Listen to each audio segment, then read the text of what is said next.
It's exciting every week. We never know what we're doing. What are you gonna do, man? This is what you love about live, because there's no second takes. Exactly.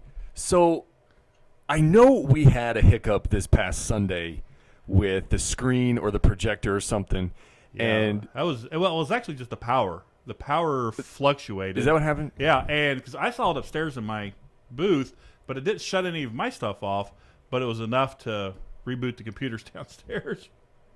I don't know why. So early in my lead pastor days, when there was technical difficulties in the service, and I thought, there are new people here, and this is our first impression, I would get so upset and mad, and I hated the way that I felt after that. And furthermore, the volunteers would be afraid that I was going to come back there and yell at them. I'm like, this is not a good environment. So you know what? Technical difficulties happen, but God still works. God still works in all of that. So they happen, whatever, especially these days when we're trying to figure all this stuff out, man. Well, I mean, just go out onto YouTube and you can see all the sports arenas where the lights go off. Or somebody, one of my favorites is a baseball game. Pitcher's getting ready to pitch. And as he's throwing, the sound guy hits the horn. And everybody, they cut up to him, and he's like, "Yeah, it's me." Like, yeah, we know it's you because you're the person who's in charge of the That's audio. Awesome. That is so awesome. I like some of the worship bloopers where the keyboard player is playing and the keyboard stand falls and the keyboard falls on the ground. Those are funny. Or the have you ever seen the one where the cross falls on the drummer? Yes, I just saw that one. Yeah, yeah. Oh my goodness, that was actually kind of scary. That one was kind of scary. But that's how we know you're not supposed to have drums in the church. Oh, right, yes. Cross. Right. Hey, we got some things coming up, and we want to make sure that all of you are in the know about it. The D1 Naz Facebook Live Hymn Sing has become this wonderful, wonderful thing. It really has. Tomorrow night, 6:30, we'll broadcast right here on Facebook Live. It's Mitchell and Cindy once again. I don't know what songs they're singing. I didn't bring those, but I know you'll enjoy them. Oh, Call Unto Holiness is one of them, the Nazarene theme song, Called Unto Holiness. Unto Holiness, the Nazarene theme song. Oh, it's the Nazarene theme song, man. Awesome. For sure. This Sunday, what we're going to be talking about is something called post-pandemic preparation. And here, let me slide it over here so you can see it. That's better. Yep. You can't really see these words, but I'll tell you what they're on the top. So we've got the four things. We're going to talk about spiritual growth, community outreach, generous giving, and supernatural provision. Let me give you one sentence of what each of these means. Right now, in this time that we're in, I talk to a lot of pastors who are waiting for things to get back to normal. And we can't do that. We've got to prepare for when the pandemic is going to end, and we have no idea when that's going to be. So what we're going to be doing is focusing on our home base. If you go to D1 Naz, you are our number one priority. We are going to teach you the Word of God. We want you to fall in love with the Word of God, fall in love with prayer, train you, and then we go out into the community. And this is a switch for me, Bart, and this is more than one sentence, but this is a major switch because for the last 20 years, Bart. Yes. 20 years, Bart. 20 years. I have been preaching missional church. Right. Saying, we're going out in the community, join us or don't join us. Right. That's not that can't be anymore. Okay. We've got to train up the saints for good works of service and say, you've fallen in love with the Bible and its message. Yep. Let's go. All righty. Let's do this. And I'm going to speak this into existence here live on the air. All right. This is it. Jeez, I don't know why I'm doing this, but all right. Because it's live. We have one of the best mission teams in the country, and I'll arm wrestle you for it. All righty. One of the best mission teams, and they can't go to other countries right now. Absolutely. But we have so much here in Macon County that could be done. Yes. If that is something that the Lord has put on your heart, send us a private message. I think in the future we want to start collecting people to put together some sort of local mission project. So, okay, anyway, all of those things for the first two, spiritual growth and community outreach. The other side, or the third thing is the the audacity of me to talk about generous giving in a time of a pandemic. But now's the time to get into new habits and new routines. A lot of people have had to get into new habits and new routines. We're going to be putting forth a tithe challenge for D1 NAS. We're going to be saving for the future. We're going to be empowering new ministries as much as we possibly can. We're going to be taking special offerings for any immediate need that we have. We're going to be letting the congregation know we need this, let's take an offering for it. And it's nothing extravagant. It's just things like fixing air conditioners and furnaces and fixing the bus so we can still go pick people up. The last one, and then I'll stop talking for a little while, is supernatural provision, which I firmly believe that somebody is going to walk into our church one day with a check that's going to cover all of our church's debt. I believe it. I've been praying for it for 3 years now, and I know there's several others in the church that are praying for that.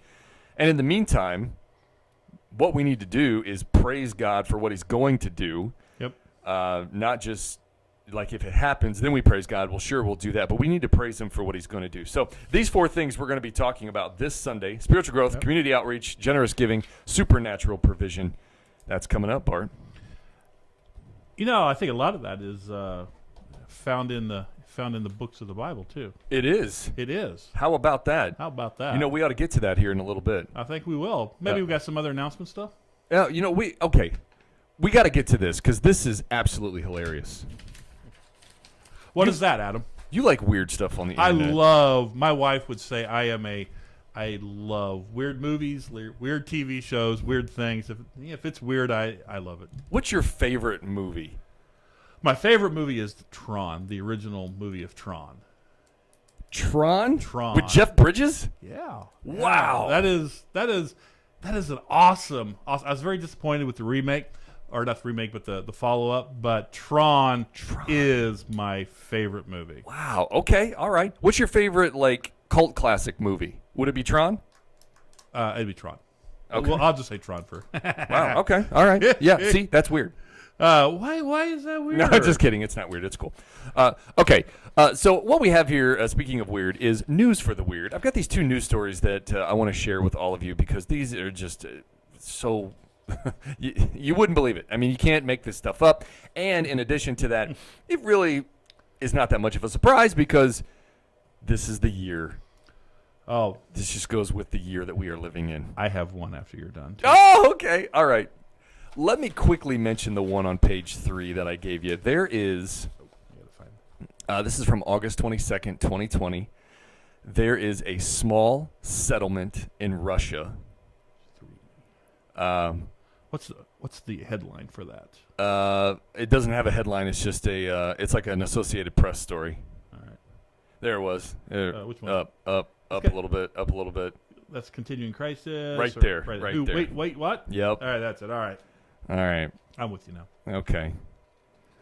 If you are to move into this settlement, I'm sorry. It's in Antarctica. I'm sorry. Yeah. It was, okay. On King George Island in Antarctica with a school, bank, and a church, and even a souvenir shop. If you live there, you and your family, including your children, are required to have your appendixes removed. And the reason is because the town has a small clinic, but not always a surgeon. Right. And the nearest hospital is more than 600 miles away and difficult to reach. I see that, yes. So they talk about a Russian explorer who went there, settled in, his appendix burst and he was forced to operate on himself without anesthesia, and the 2-hour operation was successful, and he returned to work 2 weeks later. Can you imagine that? I cannot imagine that. Yeah. Hey, we want to move into this county. Well, we have a requirement. You have to have your appendix taken out. Really? Can't I just pay the association fees? Can I do that? Wow. Well, I guess that's, I don't know. I guess any worse than the requirement to become an Israelite? So. True. Thank you for bringing it back to the Bible. Anyway. All right. Last one. What was your second one? All right. Here's the second one. Some of you probably already saw this on social media. So there's a guy named Andrew Christensen in Lincoln, Nebraska. And he took time away from his job and the media requests they've been pouring in since August 31st because he appeared before the Lincoln, Nebraska City Council He read from a script. His father is a councilman. And his impassioned plea involved the widespread use of the term boneless chicken wings. Now, is it really boneless chicken wings? Because, no? No, they're not. They're not. But he is so impassioned that we cannot call these things boneless chicken wings any longer. No more. He says boneless chicken wings are just chicken tenders and don't actually come from the wing of a chicken. Laughter and applause broke out in the chamber as Christensen made his presentation, and his father said the council was taking the matter under advisement. Now, did he have some names for that? He did. He wanted to call them buffalo-style chicken tenders. That's one name. All right. Another one was wet tenders. Yeah. Yeah. Another one was saucy nuggets. I like that. Saucy nuggets. Saucy nuggets. Yeah. The last one was trash. Trash. It doesn't matter what. Call it whatever you like, right? Call it whatever you like. So, talking about 2020 and what the next thing to come is, wife and I were, his story on the internet, I guess was a news story that I got on Yahoo, and it was swarms of mosquitoes that were killing cows, not buffalo, but cows and large animals. There were swarms of mosquitoes that were killing large animals down south after one of the last hurricanes went through. So this is 2020 now. This is the next thing is murdering mosquitoes. I guess so. Why not? Murdering mosquitoes. Murdering mosquitoes. Wow. I just go back to this buffalo chicken guy. Can you believe this? Can you believe this? I don't think it was real. You don't think it was real? I think he was punking his dad. Okay, all right. Because when I first heard this, let me tell you what I thought of when I first heard this story. We are in one of the craziest years in human history. We are in the middle of a pandemic, major racial unrest in our country. There are 2 tropical storms that came into the southeastern coast at the same time, which is the first time in history that's ever happened. Out west and in the mountain region, there are like wildfires that are spanning over 9 or 10 different states. I mean, it is literally all on fire. But there's a guy who goes, hey, this boneless chicken wing thing, that's got to stop. Yeah. We can't do this anymore. You got to have your priorities straight. People are dying from wildfires, but yeah, this boneless thing, no. Well, sometimes you need a little bit of levity to help you get through the hard stuff, the tough stuff. Yeah, true. All right. Looks like there's some comments that we can get to. Judy Williams says, well, how is fishing? How is fishing? I don't think she was responding to us. I don't know. She might have been responding to Tim Brackett because he's fishing right now. Oh, Tim is out fishing. Well, Tim, how is fishing going? Mm-hmm. Let us know. Yeah, let us know, bro. Hope you catch a big one. Hey, what we're going to do tonight is go through the meaning of, or the overview of the first 6 books of the Bible, and we'll do this over time. Some other things that are coming up that I forgot to mention on this podcast, I want to bring Danica Bultice in here one of these nights. All right. She is starting something called Dinner Churches. She had her first one last night. It was outside. Good. It was amazing. I did not get to go. I'm sorry. You'll go to the next one. I will. Yes, I will. Let me write that to. down. I Invite want to. No, I was invited, but yesterday was my son's birthday, so. Oh. Well, happy birthday, Liam. Yep. Awesome. Just let me write that down. Invite Bart because he's sensitive. Okay. So 27 people showed up for her house church, or her dinner church last night, and they had chicken. She sent a lot of chicken home with people, and she's going to do another one next week. So just awesome stuff. I'd like to have her in here to talk about that and what that looks like moving forward. But in the meantime, we're going to fill our time here talking about the overview of the books of the Bible. And so tonight we're going to go through Genesis, Exodus, Leviticus, Numbers, Deuteronomy, and Joshua. If you're at home, if you're watching this, and you got a Bible right there, or you can run and go get it real quick, open it up, and you can flip to the first pages of the books with us, and you can see what these books are all about. Bart, let's start with Genesis, man. Yes, that would be the first book of the Bible. Genesis. I mean, that's an excellent place to start, would be with the first book of the Bible, Genesis. In case you're not sure where that's at, it's at the front of the book. Front of the Bible, just open it up, probably a few pages, a little introduction, boom, Genesis is right there. It's the first book of the Bible. Yes, it lets us know how the world came to be, how it all began, and then it begins God's story with, Adam and Eve, and then the bloodlines start to expand. It goes into Cain and Abel, and Noah, and Abraham. Pastor, how long did Cain hate his brother? How long did he hate his brother? A lifetime. No, as long as he was able. We need a sound effect for every time there's a dad joke. That was a church joke. No, but yes. So then after Cain and Abel, Seth, Adam, they have another child. Yep. His bloodlines. Yep. So some interesting stuff in Genesis. Yeah. A lot of interesting stories. A lot of stories in Genesis about how it all started to. So Genesis is that on-ramp onto a several-lane highway. Here is God's story unfolding right before us. And go ahead. I say about a couple chapters in, then it kind of narrows back down into a single-lane road again. True. There is a bottleneck right there at Genesis 6. And then Ham, Shem, and Japheth, who are Noah's sons, start to... Yeah, okay. Yeah. Totally true. Yes. 100% true. So traditionally, who is thought to be the author of? Well, traditionally Moses. Okay. And there is a lot of information behind Moses as the author, because if you've ever taught Sunday school or ever been in a Sunday school class and you studied one of these 5, or let's just say the first 5 books, because Moses didn't write Joshua, the book of Joshua. Moses is the author. And that's it. Yep. Well, what's behind that? So I was thinking about that today and getting ready for tonight, and I kind of wondered why Moses? Why Moses? And so one of the pieces of information I found out said that the early empires, the early ruling nations came out of cities, and that written word was necessary, was developed to help run cities. So and then it gave an advantage over their neighbors. So Egypt would be one of those early empires. Yep. Sumeria, Mesopotamia, and these other ones. So I got to thinking about that today, and so found a site here that said that ancient Egyptian. It was very custom for the children of the Egyptian elite society, to attend school as members of these families and required instructions in a range of disciplines to ensure the efficient governance of the country.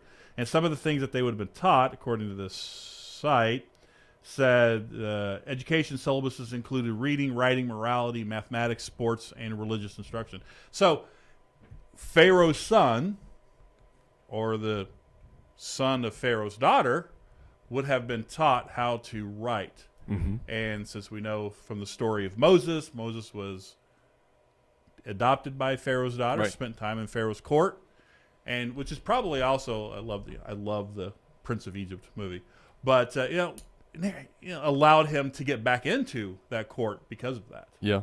So that makes sense, because Moses would have lived in conditions that would have allowed him to be educated and not only understand the language that he would have learned, but also be a historian.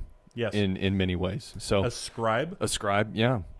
Wow. Yeah. So I'm going with Moses. I'll go with Moses too. First 5 books, and then is there a name for that? The first 5 books? Yeah. Actually, there's quite a few names. There's the Torah. That's the Jewish name for it. Yeah. And there's the Pentateuch. The Pentateuch. Mm-hmm. Which penta means 5. Yes. And Tuch means law, or right? Tuch. Probably more like books or book. Words. Yeah, the book of law. Yeah, something like that. Boy, we are just getting. Man, all the money for that seminary education is finally happening. This is all great. All of that's paying off. So. Wow. So Genesis comes to an end, and what we see is the introduction to Moses' story in the book of Exodus. So there's Genesis, which is the beginning, and then there's Exodus, which is the beginning of Moses' story. And he tells his story about how he was born, how he was found, even some of his early mishaps. We forget this about Moses, but Moses killed a slave and buried him. Yep. And then was found out. We forget that about Moses quite a bit. But that's right there at the beginning before he was called to lead the children of Israel. Yes, so he flees Egypt, goes to country as a herder, sheep herder, for 40 years. Yep. Returns at 80 to lead the children of Israel out. So, hey, who says that 80 is the new 40? Hey, that brings up an interesting question that we didn't talk about in the pre-show. How come their ages are so high in Genesis, Exodus, Leviticus? I mean, Methuselah lived to be, 975? 969 years old. 969. Adam was like 912 or something like that. Moses started at 80. Rebecca had a child. Sarah. Sarah and Abraham. Sarah and Abraham. She had a baby when she was 90? 90? I think so. He was 100. It's right in there. Was the calendar different? I don't know. Certainly didn't have the problems of DNA, illnesses, and you didn't have processed food. Sure. Everything was wholesome back then. Yeah. Yeah. Well, the one thing that I do know is as time went on, we have the Gregorian calendar as it is today. But if you look at the names of the months, let's just take the last 4 months. Septem, Octo, Novem, Decem. Septem is the 9th month. Octo is the 10th month. Novem is the 11th. December is the 12th. There were 2 months added in there, which then knocked those 4 names, bumped them to the end. Because Septem, Octo, Novem, Decem, that's 7, 8, 9, 10, but their month numbers are 9, 10, 11, 12. So they were originally 7, 8, 9, 10, but there were 2 more months added in there somewhere. That's all I got. That's all I know. Well, Genesis, and that was Latin. Genesis 6:3, Lord says, "My spirit shall not strive with man forever, because he is also flesh." I do believe this is going to be the story of the Tower of Babel. Babel. Right there. Yep, Babel's right there. Nevertheless, his days shall be numbered to 120 years. So, and if you follow, the ages start getting shorter. Yeah. Kind of from that point on. So yeah. God limited man's age. So there was no. Of course, when you're first populating an Earth. Yeah. You kind of want to give the opportunity for everybody to last as long as they can. Yeah. And then later on you can. That is so true. You can say, well, maybe not. Maybe not everybody can be so long. Man, that is so true. Because he told them repopulate. Populate. Do it. All right, here we go. Let's get to Leviticus, and then we'll take any comments that are coming through. So there's Genesis, which is the book, the introduction to God's story. There's Exodus, which is the story of Moses, and then him leading the children of Israel out of bondage and slavery from Egypt. And then there is a book of ritual. How do we do what we do? I need some sort of guidelines to help me lead a group of people. And that's what the book of Leviticus is. It's a book of Levitical law. It's a book of instructions on how to worship God. And a lot of people, they avoid Leviticus because it's scary or it's so boring. But if you were a spiritual leader in that day, you would have held on to that book to say, this is how God has set it up to do this. Extremely valuable book. Well, yes, but the thing to remember is that the children of Israel exiting Egypt at the time didn't have that book yet. They didn't have it, yeah. So it was just Moses giving them that instructions. Yeah, and yes, that was one of the things I was thinking about. I mean, at nighttime, did Moses get down with the papyrus and the stylus and start writing all the stuff down? I mean, I'm sure he did. So, he had to have. He had to have. Well, on that tablet, and then he went up on the mountain and had another tablet. Right. Where God made him do the second tablet. God wrote the first one for him. Yeah. And then God said, well, now you've got to chisel that one out. Yeah. Good luck on that. Moses was mad and broke the first set of 10 Commandments. What's a chisel? Yeah.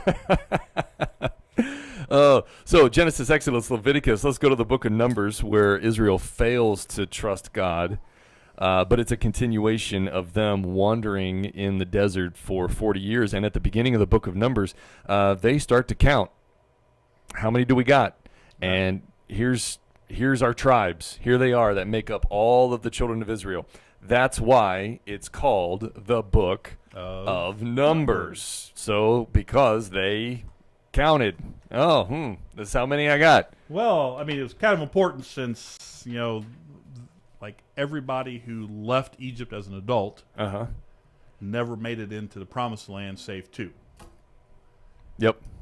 So Wow. I didn't realize that until not too long ago, actually. Yeah.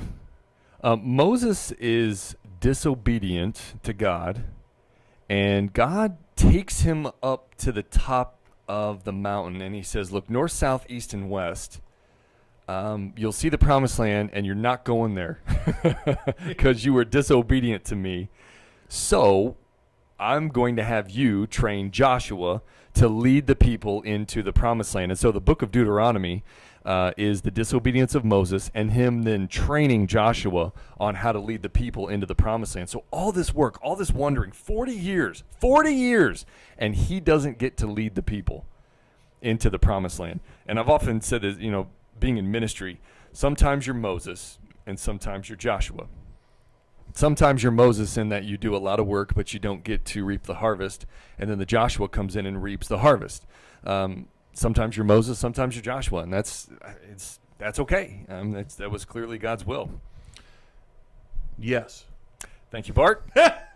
Well, it's so true. I mean, it's like you probably even business. It's the person who a lot of times starts the business. I mean, there is success, but it's like the person that follows that then builds on that success. You don't have the struggle, you don't have the strife. Hey, I don't have to wander. I don't have to get water from a rock. I don't have to provide food from the sky. Mm-hmm. I understand God did all that, but Moses, being the person, had to handle everybody. And now Joshua's like, all right, well, let's just walk across the water, and we're in. Here we go. We're there. Woo! Wow. All right. That's me. I'm the guy. Well, something interesting happens at the end of the book of Deuteronomy. Moses dies. And we've already talked about how he's the one that wrote these first 5 books. So if the last chapter of the last book that he wrote includes his death, then how did that come to be? And there are several theories around it. And I'll mention 2, and both of them come from Jewish sources that I had read when I was going through seminary. The first one is that his death was prophesied to him by God, and he went ahead and wrote down how his death was going to happen. And so he closed the book and said, here they are, the first 5 books, this is how it's going to happen, and then that's how it came to be. The other theory is that Joshua, who was the one he was training, went ahead and wrote down Moses' final hours, put that in the final book that had Moses' name on it, and just gave him credit for ghostwriter. Ghostwriter. Ghostwriter. Deuteronomy 34 would have been possible ghostwriter. So there are 2 theories, but ultimately we don't know. And you can fall. I mean, it's like 6 one way, half dozen the other. What? So the question is, does it matter?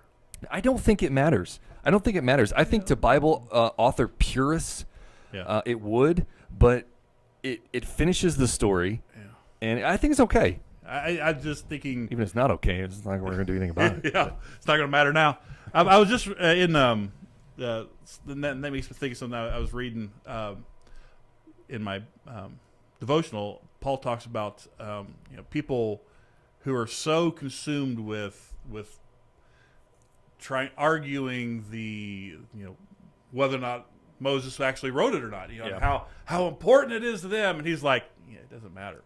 It's it's about being a follower of Christ. Mm-hmm. So whether it was a self-fulfilling prophecy, or it was a prophecy, or it was ghostwriting, Joshua,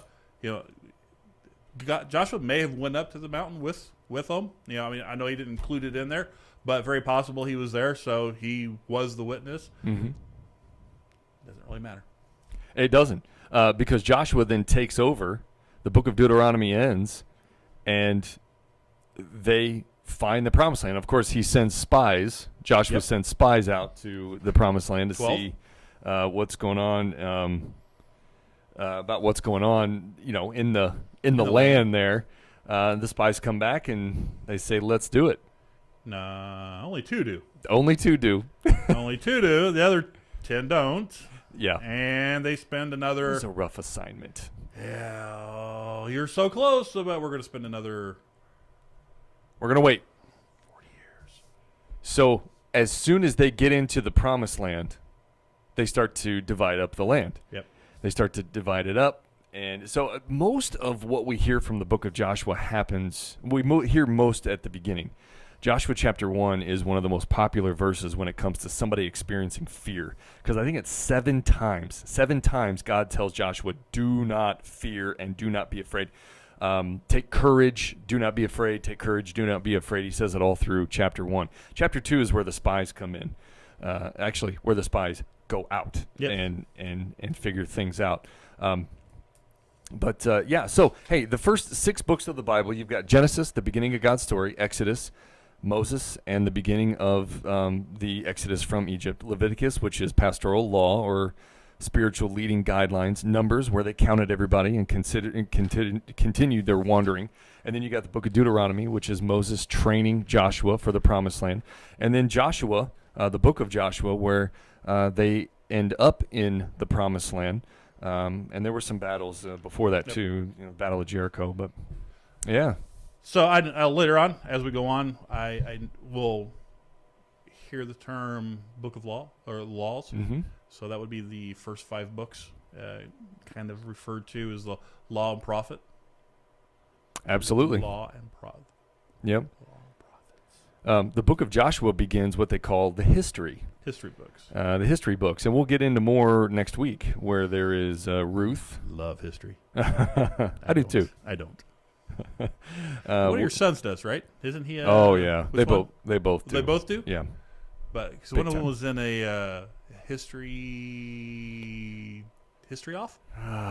History B. A history B. A history off. Yeah. History off. Yeah. History off.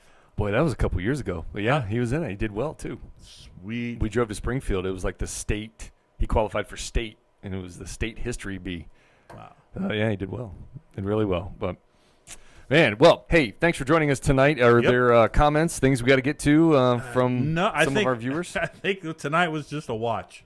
Tonight was a watch, huh? Tonight was a watch. No, I'm not seeing anything pop up. Anybody out there have a comment other than the fishing? Tim Brackett said it was going great. Okay, Tim. So all right. Fishing. Well, and tell us if you're okay with us going through the books of the Bible. We're always free to do something else. If you want, we want to do what you would find interesting. Absolutely. What is it you want us to talk about, and we would be more than happy to do that. So yeah, we'll be back next Wednesday night at 6:30. D1 Midweek has kicked off, and we are back in the building in a limited capacity. Sweet. We also have some groups that are meeting online on Zoom. All righty. So we will see you this Sunday at 10 a.m.